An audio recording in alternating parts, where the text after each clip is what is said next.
ప్రార్థన. పరిశుద్ధుడు అయిన మా దేవ, మా ప్రభువా, నీ మహా ఉత్సమైన కృపలో గతించిన దినములన్నీ నీ రెక్కల నీళ్ళలో భద్రపరిచారు, ఆరోగ్యం ఇచ్చారు, ఆయుష్నిచ్చారు, ఈరోజు సజీవ లెక్కలో ఉంచారు. మీకు వందనాలు చెల్లిస్తున్నా. ఎందుకు కనుక పాటలు పాడి నిన్ను స్తుతించాము, ఆరాధించాము, కానుకలు సమర్పించి నీ నామమును కనపరిచాము. ప్రభా, ఇప్పుడు నీ వాక్యంలోని కొన్ని సత్యాలు మాకు తెలియచేయమని, పరిశుద్ధాత్మదేవా నీ సహాయమును మాకు అందించమని, మమ్మలను మరుగుపరిచి మీరే మాట్లాడమని యేసుక్రీస్తు ప్రభుపేట అడిగి వేడుకొచ్చున్నాం తండ్రి. దేవుని వాక్యం చదువుకుందాం. పరిశుద్ధుడైన లూకా వ్రాసిన సువార్త 2వ అధ్యాయము 6వ వచనాన్ని చదువుకుందాం. పరిశుద్ధుడైన లూకా వ్రాసిన సువార్త 2వ అధ్యాయము 6వ వచనము రాజీ చదువుతుంది. చదువు రమాది. ఆమె ప్రసవ దినములు నిండెను గనుక కానీ పొత్తిగుడ్డలతో చుట్టి ఆయనను పశువుల తొట్టిలో పరుండబెట్టబడెను. ప్రియ దేవుని సంగమా, యేసుక్రీస్తు ప్రభు యొక్క జన్మమును గురించి అనేక సార్లు అనేక సందర్భాల్లో దేవుని వాక్యంలో నుండి కొన్ని సత్యాలు మనం నేర్చుకున్నాం. ఈరోజు మరొక సత్యం ఏంటంటే, ఇక్కడ తల్లి అయిన మరియ ఆమె ప్రసవ దినములు నిండెను గనుక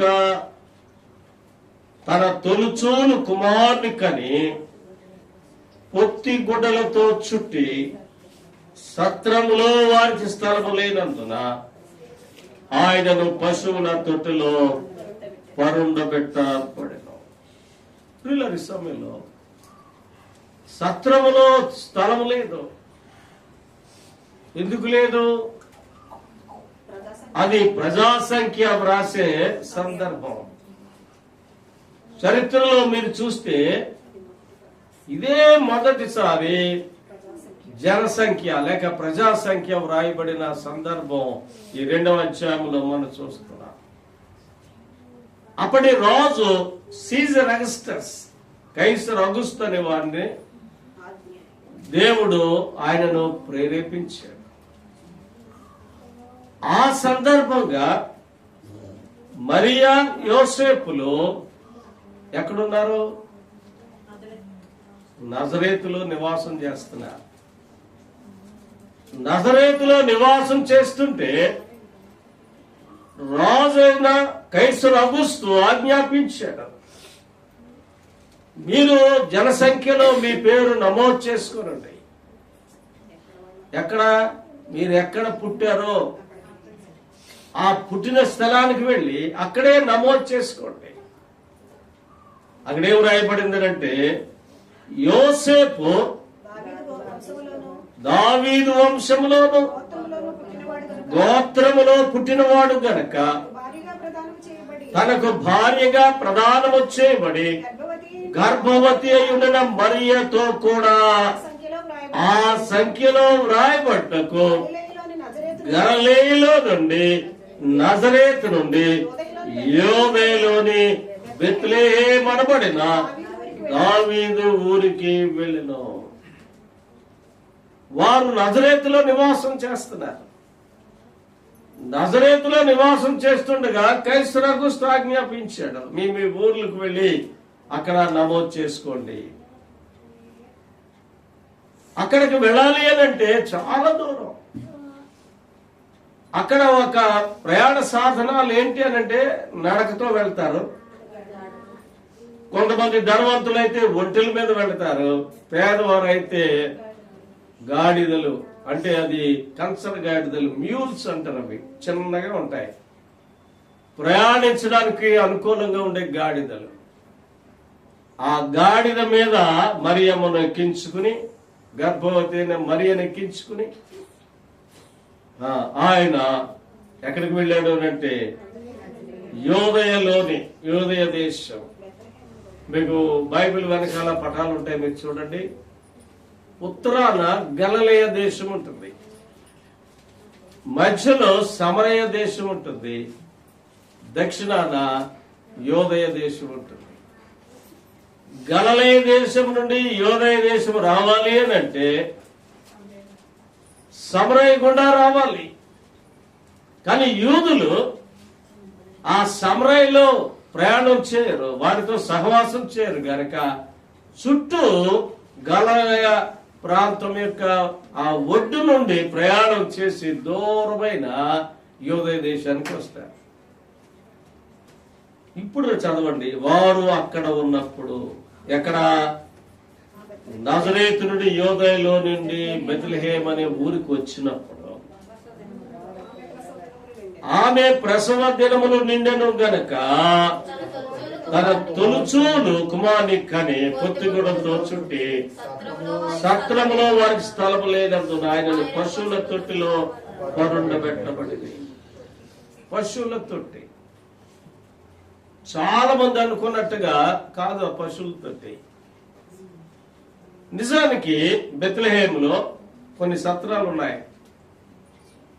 ఈ సత్రాల గురించి చాలా చరిత్ర ఉంది, ఈ సమయం లేదు. కానీ ఆ ఊరంతా ప్రజా సంఖ్య వ్రాయబడడానికి ఆయా దేశాల నుంచి ఆ ఊరు వచ్చారు. ఉన్న సత్రములన్నీ నిండిపోయిన తర్వాత వారు వచ్చేటప్పటికి స్థలం ఎక్కడా లేదు. ఆ సత్రాలు ఎలా ఉంటాయనంటే చుట్టూరు గదులు ఉంటాయి, మధ్యలో ఖాళీ స్థలం ఉంటుంది. ఆ ఖాళీ స్థలానికి వచ్చిన వారు గుర్రాలు గాని, ఒంటె గాని, గాడిదలు గాని ఆ ఖాళీ స్థలాన్ని దగ్గర వాడిని కట్టివేస్తారు. ఆ ఖాళీ అంటే ఆ రూమ్ ఎదురుగుండా ఉన్న ఖాళీ స్థలానికి వాటి వాహనాలను కట్టివేస్తే అన్ని పశువులు తినడానికి మధ్యలో గడ్డి వేస్తారు. అది పశువుల తొట్టి అండి. చాలా మంది ఏమనుకుంటారంటే ఈ పశువులు త్రాగే నీటి తొట్టిలో పడుకోబెట్టారేమో అనుకుంటారు. కానీ బైబిల్ పండితులు ఏం చెప్తున్నారంటే సత్రములో స్థలము లేదు కాబట్టి అక్కడే ఆమె ప్రసవించి అక్కడ ఏం రాయబడింది అంటే పొత్తి గుడ్డలతో చుట్టి అక్కడ గడ్డి మీద పడుకోబెట్టింది అన్నమాట. అది తొట్టి. అన్ని పశువులు లేక అన్ని రూమ్ నుండి వచ్చే వారి యొక్క పశువులు అక్కడ చుట్టూ మేత ఆ మధ్యలో ఉంటుంది, తింటూ ఉంటాయి. ప్రభు యొక్క జన్మస్థలము అదే. స్థలము లేదు ఆయనకు, లోకమంతా ఆయనదే. ఇందాకే మీరు రాకముందు కొన్ని విషయాలు చెప్పాను. 24వ సంకీర్తనలో భూమియు దాని సంపూర్ణత, లోకము దాని నివాసులు యెహోవావే. భూమి ఆయనది, దానిలో ఉన్న సమస్త కనిశములు ఆయనవే, దాని మీద నివసించే మనుషులు కూడా ఆయన వారే. కాబట్టి ఆయన ఈ లోకానికి వచ్చేటప్పుడు కనీసం పరుండబెట్టడానికి ఆయనకి స్థలము లేదు. ఈ మెసేజ్ యొక్క టైటిల్ చెప్పాలంటే క్రేడిల్, క్రాస్, క్రౌన్. ఆయనకు ఉయ్యాల ఏమి అనంటే ఆ పశువులు తినే ఆ గడ్డే ఉయ్యాల. ఎంత పేదవారైనా గుడతోనో దేనితోనో ఉయ్యాలు కట్టి ఊపుతూ ఉంటారు. రాజులకు రాజుగా ఉండిన ఆయనకు ఉయ్యాలేవి అనంటే పశువుల తొట్టే. ఆ పశువుల తొట్టే లోకరక్షకుడు వరుండబెట్టబడిన స్థలము. సాధారణంగా యూదుల యొక్క వృత్తి ఏది అని అంటే పశువులు మేపడం. పశువులు కాపర్లు వారు యూదులే. రెండవది వ్యవసాయము, వారి యొక్క ముఖ్య వృత్తి. వ్యవసాయములో గోధుమలు, యవలు, ద్రాక్ష పండ్లు, తర్వాత ఒలివ పండ్లు, ఒలివ నూనె, వారి యొక్క వ్యాపారం. అలాగనే ఈ పశువులు ఎక్కువగా వారికి ఉండేవి. ఈ పశువులు ఏదైనా ఒక పిల్లను అది పెట్టాలి అని అంటే పిల్ల పుట్టగానే ఆ శరీరం అంతా కూడా ఒక తెల్లని బట్టతో తుడుస్తారు, దాని మీద ఉన్న ఆ జిగురు అంతా పోవడానికి. అలాగున ప్రభు వారికి ఒక గుడ్డ చుట్టారు తుడిసి, అదే పొత్తి గుడ్డ. కాబట్టి స్థలం లేదు ఆయనకు. ఈ ఉయ్యాలలో నుండే లోకానికి రక్షించే రక్షకుడు అందులో జన్మించాడు. ఆ ఉయ్యాల లేక పశువుల తొట్టి దేనికి సూచిస్తుందని అంటే వారికి పేద స్థితిని సూచిస్తుంది. గొప్పవారైతే బంగారు ఉయ్యాలు, పెద్ద పెద్ద ప్యాలెస్లు ఉంటారు. వారు పేదవారు అనడానికి ఆయన దేవాలయంలో కానుక సమర్పించేటప్పుడు, సున్నతి చేయబడినప్పుడు గొర్రెపిల్లని తీసుకెళ్ళాలి, కానీ దాని బదులు 2 పావులపు గొవ్వలను తీసుకెళ్లారు. అది పేదరికం, అది ధర్మశాస్త్రం. ఎవరైనా గొర్రె పిల్ల జాలని ఎడల 2 పావులపు వాటిని దేవునికి పిల్లలు బాగా అనిపించాలి. కాబట్టి ఈ లోకంలో ఆయన జన్మించినప్పుడు ఆయనది అని చెప్పడానికి ఏదీ లేదు. ఆయన జన్మించే స్థలంలో ఆ పశువుల తొట్టి ఆయనది కాదు. ఆ ప్రక్కనే కూర్చుండిపోయి ప్రసవించిన ఆ సత్రపు యజమాని స్థలము అది, వారి సొంతం ఏది కాదు. ఆయన పెరిగి పరిచర్లో వెళుతూ ఉంటే ఒక సేవకుడు పరిగెత్తుకుని వచ్చాడు. అయ్యా నువ్వు ఎక్కడుంటావు, నీ వెనకాల నేను వస్తాను అన్నాడు. నువ్వు ఎక్కడ పోతావా? ఆకాశ పక్షులకి గూళ్ళున్నాయి, నక్కలకు బొరియలున్నాయి, మనిషి కుమారుడైన నాకు తలదాచుకోవడానికి స్థలమే లేదు. నువ్వు వచ్చి ఎక్కడుంటావు? అది స్థలం లేదు. పగలంతా ఆయన పరిచర్య చేస్తూ ఉండేవారు. చివరిలో ఎవరింటికి వారు వెళ్ళిపోయారు. యేసు ఒక్కడే అరణ్యానికి వెళ్ళిపోయి ప్రార్థన చేసేవాడు. ఆయనకి గుహ లేదు, లేకపోతే ఆయన నివసించే స్థలం లేదు. ఆ పరిచర్యలో ప్రయాణం చేయడానికి ఒక నావ అవసరం వచ్చింది.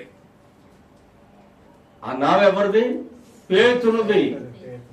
పేతురుదైన నావ. పేతురు చాలా ధనవంతుడు, నావలున్నాయి, పనివారు ఉన్నారు, వ్యాపారం ఉంది. ఆయన నావను తీసుకొచ్చి అందులో ఆయన కూర్చుంటే, అందులో ఉండి కూర్చుని ఆయన తన వాక్యాన్ని పరిచర్య చేసేవాడు. కాబట్టి ఆయన పెరిగిన తర్వాత చివరిగా యెరూషలేముకు వెళ్ళడానికి, జయోత్సాహంతో వెళ్ళడానికి ఒక వాహనం అవసరం వచ్చింది. యూదా దేశంలో ప్రతి వారికి కనీసం ఒక ఈ గాడిద పిల్లన్నా ఉంటుంది. యేసుకు అది కూడా లేదు. చెప్పాడు, మీ ఎదుట ఉన్న గ్రామానికి వెళ్ళండి, అక్కడ కట్టబడ్డ గాడిద ఉంటుంది, దాన్ని విప్పి తోలుకు రండి. ఎవరైనా మిమ్మల్ని అడిగితే ఇది ప్రభువులకు కావాలి అని చెప్పండి, తోలు పెడతాడు. అలా తీసుకొచ్చాడు. ఆ చివరి రాత్రి, పరిశుద్ధ గురువారం రాత్రి, ఆయన యూదుడు కాబట్టి పస్కాన్ని ఆచరించాలి. ఆచరించడానికి మేడగది అవసరము. సామాన్లతో సర్దున మేడగది కావాలి. శిష్యులు అడుగుతారు, అయ్యా మనం పస్కాన్ని ఎక్కడ ఆచరిద్దాం? మీరు వెళ్ళండి. ఒక ఆయన నీళ్ళ ఉందా మోసుకుని వెళ్తాడు. ఆయన అడిగితే సామాగ్రితో కూడిన గదిని, మేడగదిని మీకు చూపిస్తాడు. అక్కడ ఏర్పాటు చేయండి. అది ఎవరిదంటే జాన్ మార్క్ గారిది అని అంటారు. మార్క్ సువార్త రాసిన ఆయనది. మా తల్లి మరియా, ఆమె పేరు కూడా. చివరకు ఆయన సిలువ వేయవలసి వచ్చింది. సిలువ ఎవరిది? యేసు కోసం తయారు చేయలేదు, అది బరబ్బా కోసం తయారు చేశారు. బరబ్బా కోసము, బరబ్బా దాని మీద సిలువ వేయబడాలి. కానీ పరిస్థితులు తారుమారై మాకు యేసును సిలువ వేయండి, బరబ్బాను విడుదల చేయండి అన్నారు. యేసు బరబ్బా కోసం తన సిలువను తీసుకుని దాని మీద సిలువ వేయబడ్డాడు. చనిపోయిన తర్వాత సమాధి, ప్రతివానికి ఒకటి సమాధి ఉంటుంది. ఎంతో కొంత భూమి ఉంటుంది, భూమిలో ఆ ఇంటి వారి కోసం సమాధులు తొలిపించుకుంటారు. ఆయనను సమాధి చేయడానికి సమాధి కూడా లేదు. అంటే ఒక ధనవంతుడైన రహస్య శిష్యుడైన అరిమత యోసేపు అనే ఆయన కొత్తగా తొలిపించుకున్నాడు. అందులో ఆ కుటుంబ సభ్యులు ఎవరిని ఇంతవరకు పెట్టలేదు.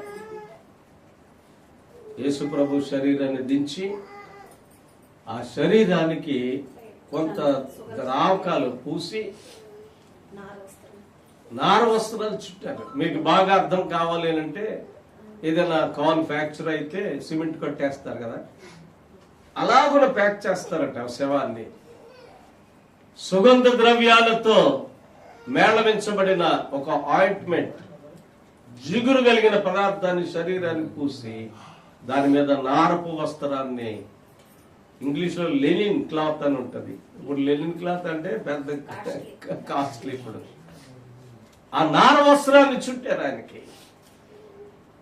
అది కొద్ది రోజులకి అది ఏమవుతుందంటే బిగిసిపోయి గట్టిగా అయిపోద్ది. సిమెంట్ కొట్టి ఎలా గట్టిగా అయిపోద్ది అలాగే అయిపోద్ది. అలాగున తీసుకెళ్లి అరిమతీ యోసేపు సమాధిలో పెట్టారు. కాబట్టి ఉయ్యాల లేక క్రేడెల్ మనకి ఏం నేర్పిస్తుందనంటే ఆయన యొక్క పేదరికాన్ని, ఆయన యొక్క తగ్గింపును, ఆయన యొక్క దీనత్వాన్ని చూపిస్తుంది. ప్రత్యేకంగా భక్తుడు పౌలు రాసిన ఈ మాట మనం చదువుకుంటే ఆయన దీనత్వము ఎంత గొప్పదో, ఆయన ఎందుకు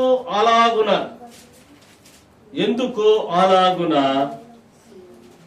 పేదగా దర్శించాడు. పేదవారి ఇంటిలో పుట్టాడు. పశువుల తొట్టిలో ఎందుకు పరుండబెట్టబడ్డాడు అని అంటే, ఒకవేళ రాజు ప్యాలెస్ లో పుట్టుంటే మీకు నాకు అసలు చూడడానికి అసలు అవకాశమే ఉండదు. ఆ సెక్యూరిటీ గేట్ దగ్గర నుంచి బయటకు తోలేస్తాడు. ప్రతివారికి, పేదవారికి మొదలుకొని ధనికుల వరకు ప్రభు అందుబాటులో ఉండడానికి తను తాను తగ్గించుకునేను. ఫిలిప్పీలకు రాసిన 2వ అధ్యాయము ప్రభు చదువు తల్లి. ఆయన దేవుని స్వరూపము కలిగిన వాడే 6వ వచనం 2వ అధ్యాయము 179 పేజీ 2వ అధ్యాయం 6వ వచనం చదువు. ఆయన దేవుని స్వరూపం కలిగిన వాడై ఉండి దేవునితో సమానముగా ఉండటం విడిచిపెట్టకూడని భాగ్యం అని ఎంచుకోలేదు గాని మనుషుల పోలికగా పుట్టి దాసుని స్వరూపమును ధరించుకుని తను తానే రిక్తునుగా చేసుకునేను.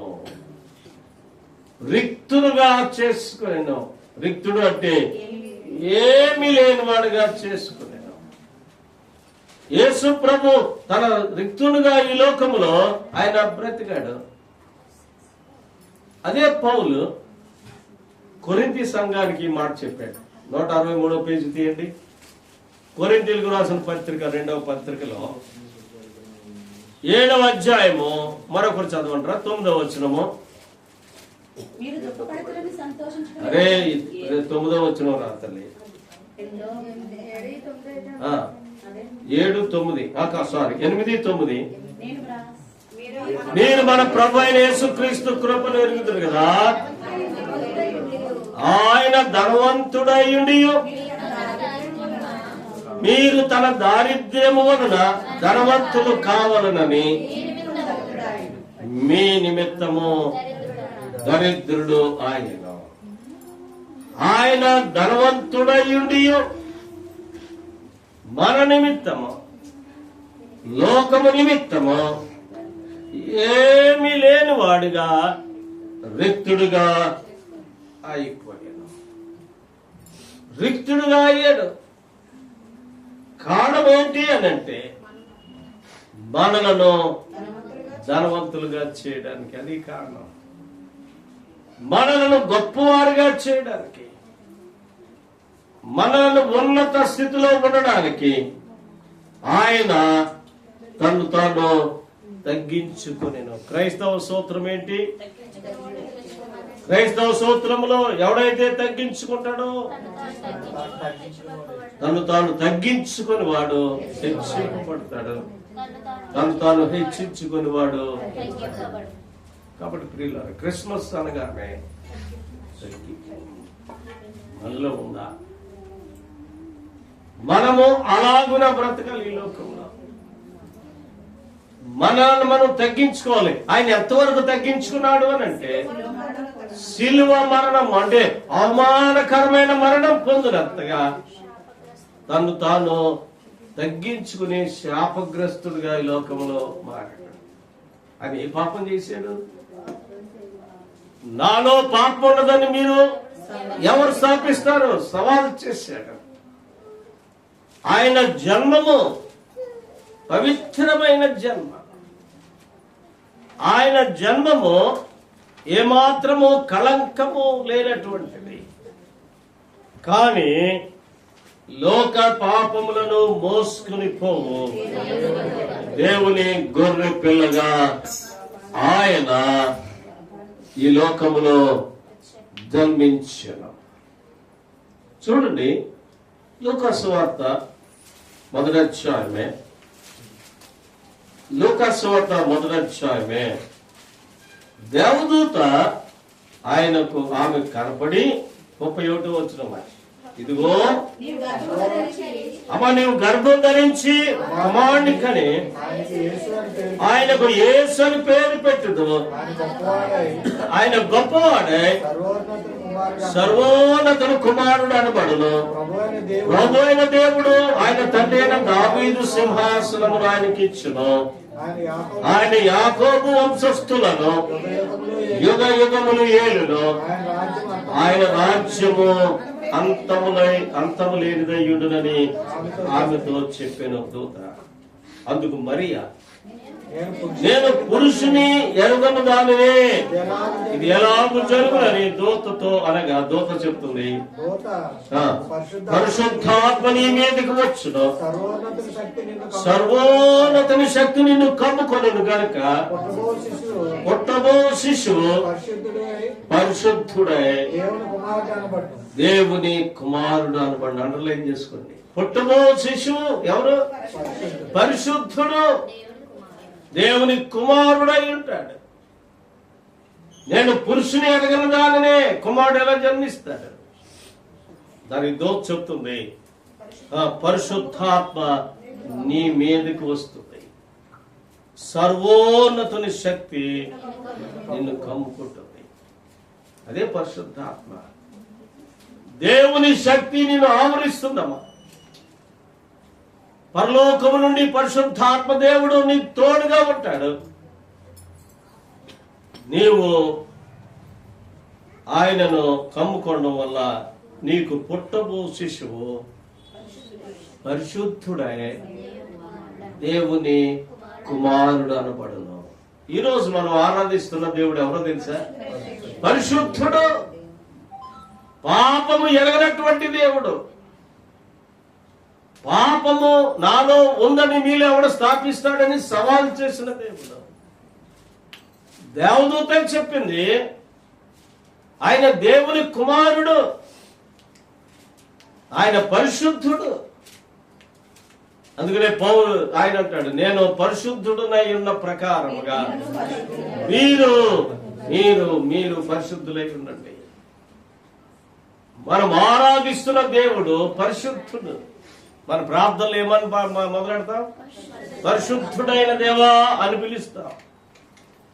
ఈ లోకములో ఆయనతో సరిపోల్చదగిన వారు ఎవరైనా ఉన్నారా? ఆయన పరిశుద్ధతతో పోల్చదగిన వారు ఈ లోకంలో ఎవరూ లేరు. దేవుళ్ళు, దేవతలు అనబడిన వారు, బాబాలు అనబడిన వారు ఏదో ఒక రీతిగా జన్మ పాపము, వారి క్రియ ద్వారా వచ్చే పాపంతో నిండిన వారే. వారందరూ చనిపోయి మట్టిలో పోడ్చబడిన వారే. కానీ యేసుక్రీస్తు ప్రభు సమాధి చేయబడి తిరిగి లేచిన ఒకే ఒక దేవుడు, పునరుద్ధారుడైన దేవుడు యేసు దేవుడు. దేవుని స్తోత్రం చెప్పండి. హల్లెలూయా, హల్లెలూయా. పరిశుద్ధుడైన దేవుడు. ఆయన గురించి మాట్లాడడానికి మనం ఎందుకు సిగ్గుపడాలి? సాక్ష్యం చెప్పడానికి ఎందుకు సిగ్గుపడతాం? పరిశుద్ధుడైన దేవుడు. ఈరోజు ప్రపంచ దేశాలన్నీ కూడా యేసు ప్రభు యొక్క జన్మదినాన్ని జ్ఞాపకం చేసుకుంటున్నారు. 2000 సంవత్సరాలకు పూర్వం ఆయన జన్మించాడు. మానవుల రక్షణార్థమై ఆయన తన ప్రాణాన్ని బలియాగం చేశాడు. శిలువలో తన రక్తమును కార్చి 2025వ సంవత్సరం నుండి ఇమ్మానుయేలు యొక్క రక్తము గొల్గతా కొండ మీద నుండి స్రవిస్తూనే ఉంది. ఓ పాపి, నువ్వు అందులో మునిగితే నీ పాపములను పరిహరించబడతాయి. అది సిలువ లేకపోతే నాకు విలువ లేదు. సిలువ లేకపోతే క్షమాపణ లేదు. సిలువ లేకపోతే రక్షణ అసలే లేదు. కాబట్టి క్రిస్మస్ లో సిలువ ప్రాముఖ్యత ఉంది. ఒకప్పుడు పోగొట్టుకొనిన దేవునితో ఉన్న సంబంధాన్ని సిలువ ఐక్యపరుస్తుంది. సిలువలో ఒకటి నిలువు కమ్మి, రెండవది అడ్డకమ్మి. ఆ నిలువు కమ్మి దేన్ని సూచిస్తుందంటే నీకు నీ దేవుని ఉన్న సంబంధం చూపిస్తుంది. అడ్డకమ్మి నీకు నీ సహోదరుడికి, నీ పొరుగువానికి సూచనగా ఉంది. దేవుడు తన ఏదేను తోటలో పోగొట్టుకొనిన ఆ సహవాసాన్ని మరలా పునరుద్ధరించడానికి దేవుడు చేసిన ప్రణాళికే ఈ సిలువ ప్రణాళిక.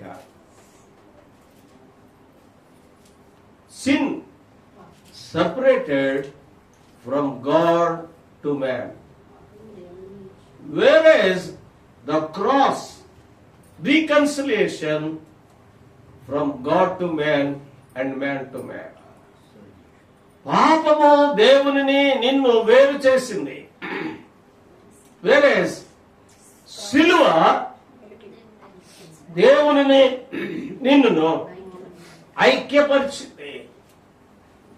అంత మాత్రమే కాదు, నీకు నీ పొరుగువానికి ఉన్న సంబంధాన్ని ఐక్యపరిచింది. అది క్రిస్మస్ సిలువ. సిలువ లేనిదే చెప్పండి, మీకు కిరీటం లేదు. No cross, no crown. సిలువ వలననే దేవుడు నీకు జీవ కిరీటాన్ని ఇస్తున్నాడు. దేవుడు నాకు అక్షయ కిరీటాన్ని ఇస్తున్నాడు. కిరీటము దేనికి సూచన? అథారిటీ, అధికారం. కిరీటం లేని రాజులు ఎక్కడైనా చూసాం మనం. కాబట్టి దేవుడు సిలువ ద్వారా నీకు జీవ కిరీటాన్ని అనుగ్రహిస్తున్నాడు. అక్షయ కిరీటాన్ని ఇస్తున్నాడు. వాడబారని కిరీటాన్ని ఇస్తున్నాడు. దేని ద్వారా తెలుసా? సిలువ ద్వారానే. సిలువ లేకపోతే విలువ లేదు, నీకు అధికారం కూడా లేదు. ఆదాముకి ఏం చెప్పాడు?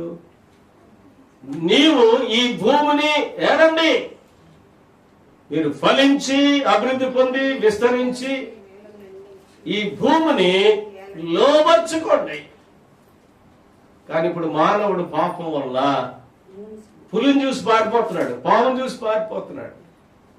ఒకప్పుడు పులి ఈయన చూసి పారిపోయేదట. పారిపోవడం అంటే కలిసిమెలిసి స్థితికేది. చంటి పిల్లవాడు నాగుపాము యొక్క కంటిలో వేలు పెడుతూ ఆడుకునేవాడట. ఇది మరలా 1000 ఏళ్ల పరిపాలనలో రాబోతున్న దినాల్లో జరుగుతుంది. యెషయా గ్రంథంలో భక్తుడు చెప్తాడు.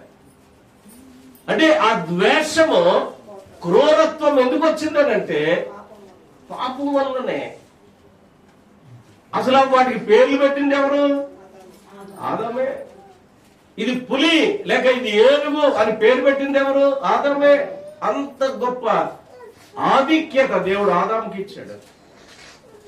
అయితే సృష్టిని పాడు చేయడానికి కక్షగట్టి సాతానుడు తన దేవుని సృష్టిని పాడు చేసింది. కాబట్టి ప్రియుల శ్రమలో క్రిస్మస్ అనగానే క్రేడిల్, క్రాస్ అండ్ క్రౌన్. దేవుడు మనకు జీవ కిరీటాన్ని ఇవ్వడానికి ఆయన చెప్పండి ముండ్ల కిరీటాన్ని ధరించారు. దేవునికి స్తోత్రం. ఆ ముండ్ల కిరీటం ధరించడంలో దేవుని యొక్క త్యాగం ఏంటంటే నీకు జీవ కిరీటాన్ని ఇవ్వడానికి, నీకు మహిమగల కిరీటాన్ని ఇవ్వడానికి, మరలా దేవునితో పోగొట్టుకుని ఆ ఐక్యతను సంపాదించుకుని సహవాసం చేయడానికి. ప్రియుల రీతిలో రక్షకుడుగా జన్మించిన బాలుడు. అందుకనే జ్ఞానులు ఆయనను నారాజుగా పూజించారు. అది మరలా తర్వాత మనం నేర్చుకుందాం. ఈయన రాజు అనడానికి బంగారం తీసుకొచ్చారు. ఈయన యాజకుడు అనడానికి సాంబ్రాణి తీసుకొచ్చారు. ఈయన మరణమును జయించేవాడు అని చెప్పడానికి బోళమును తీసుకొచ్చారు. కాబట్టి ప్రియుల ఈ సమయంలో వారు వచ్చారు, తొట్టిలో ఉన్న శిశువును చూచారు, ఇంటిలోకి ప్రవేశించారు. ఆ శిశువును సాగిలిపడి సాష్టాంగ నమస్కారం చేశారు. సా ప్లస్ అష్టం ఎంత? సాష్టాంగం. మనకున్న 8 అవయవాలను నేల మీద మోపి నువ్వే రాజువే అని వారు తమను తాము తగ్గించుకున్నారు. ఆ బాలుని చూసి వారు వస్తూ ఖాళీ చేతులతో రాలేదు, కొన్ని విలువైన వస్తువులు తీసుకొచ్చి ఇచ్చారు. దేవునికి కానుకలుగా సమర్పించారు. ఆ కానుకలు సమర్పించి తిరిగి దూత చేత హెచ్చరింపబడి వారై మరొక మార్గంలోనికి వారు వెళ్ళిపోయారు. నేను చిత్తమైతే మరొక మార్గము అనే దాని గురించి మాట్లాడుకున్నాను. కాబట్టి ప్రియులారా, నేను ముగిస్తున్నాను. దేవుడు నీ కోసం నా కోసం మనకు నిత్య జీవాన్ని ఇవ్వడానికి, మహిమగల కిరీటంతో అలంకరించడానికి ఆయన ముండ్ల కిరీటాన్ని ధరించాడు. ఆయన త్యాగాన్ని వృధాగా పోగొట్టుకుందామా? దాన్ని అంగీకరించుదామా? ప్రార్థన చేసుకుందాం. ప్రార్థన సోదరి రామ్ తులసి గారు ప్రార్థన చేస్తారు. స్తోత్రం స్తోత్రం స్తోత్రం స్తోత్రం.